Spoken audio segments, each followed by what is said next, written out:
તો હેલો મિત્રો, આપનું હાર્દિક સ્વાગત છે અમારી યુટ્યુબ ચેનલમાં। અને આજે આપના માટે ગુજરાતના સૌરાષ્ટ્રમાં વસેલ અને સૌરાષ્ટ્રના કાશ્મીર તરીકે વિખ્યાત મહુવા શહેરથી 5 કિલોમીટર દૂર અરબી સમુદ્રના કિનારે આવેલ જગતજનની માં ભવાનીના મંદિર વિશે સ્ટોરી લઈને આવી રહ્યા છીએ। તો ચાલો જાણીએ આપણે આજે આ મંદિરનો ઇતિહાસ।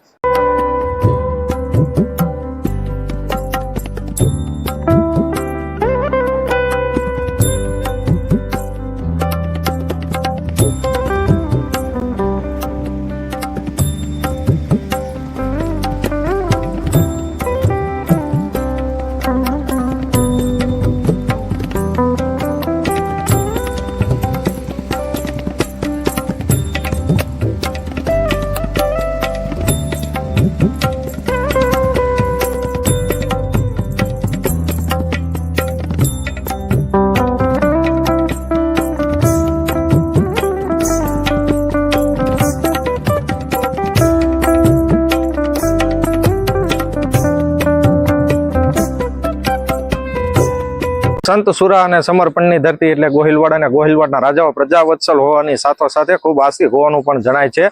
અહીંના રાજવીઓને માતાજી પર અપાર શ્રદ્ધા રાખતા તેના અનેક પુરાવાઓ ઇતિહાસ સાક્ષી છે અને કદાચ તેથી જ ગોહિલવાડના રાજ્યની ચારે દિશાઓમાં માતાજીના બેસણા છે।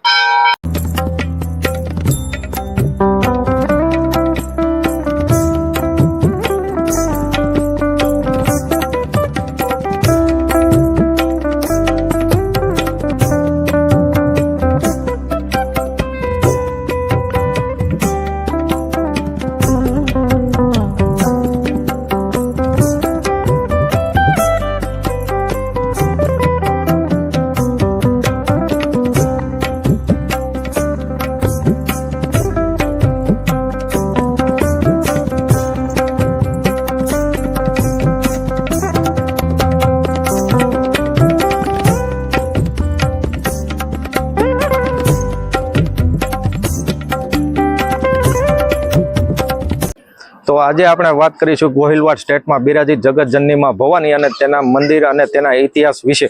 આમ તો આ ઇતિહાસ 5000 વર્ષ જૂનો છે, એટલે કે યાદવો દ્વારિકા આવ્યા તેનાથી પણ પૌરાણિક ઇતિહાસ છે।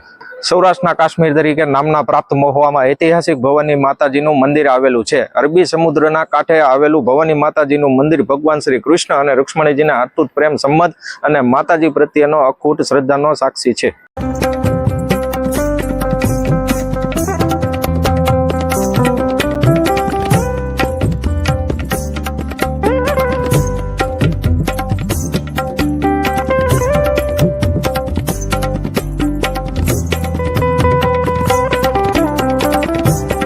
ભગવાન શ્રી કૃષ્ણ અને રૂક્ષ્મણીજીના પ્રેમના સાક્ષી રહેલા મહુવાના ભવાની માતાજીના મંદિર સાથે ઐતિહાસિક દંતકથાઓ જોડાયેલી છે।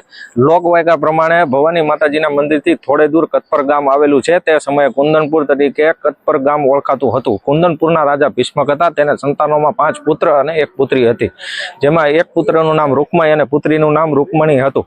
રૂકમણીજીના વિવાહ તેના ભાઈએ તેના મિત્ર શિશુપાલ સાથે નક્કી કરી દીધા હતા, જે રૂક્ષ્મણીજીને પસંદ ન હોય તેથી તેમણે ભગવાન શ્રી કૃષ્ણને સંદેશો મોકલાવ્યો હતો, જેમાં તેમણે કહ્યું હતું કે મારા ભાઈએ મારા વિવાહ મને પસંદ ન હોય તેવી વ્યક્તિ સાથે નક્કી કર્યા છે, એટલે હે નાથ, તમે ભવાની માતાના મંદિરે આવી મારું હરણ કરી તમારી સાથે લઈ જાઓ। આથી ભગવાન શ્રી કૃષ્ણ ભવાની મંદિરે આવે છે અને રૂક્ષ્મણીજીને તેમની સાથે દ્વારકા લઈ જઈ ત્યાં તેમની સાથે વિવાહ કરી લે છે। આમ ભવાની માતાજીનું મંદિર શ્રી કૃષ્ણ અને રૂક્ષ્મણીજીના પ્રેમનું પ્રતીક ગણાય છે અને આ પ્રસંગના પુરાવા રૂપે અવશેષો મંદિર પરિસરમાં આજે પણ મોજૂદ છે। આ દંતકથાને કારણે આજે પણ અપરિણિત કન્યાઓ તેમના મનગમતા ભાવિ ભરતાર માટે ભવાની માતાજી સમક્ષ મનોકામના કરી પૂજન અર્ચન કરે છે।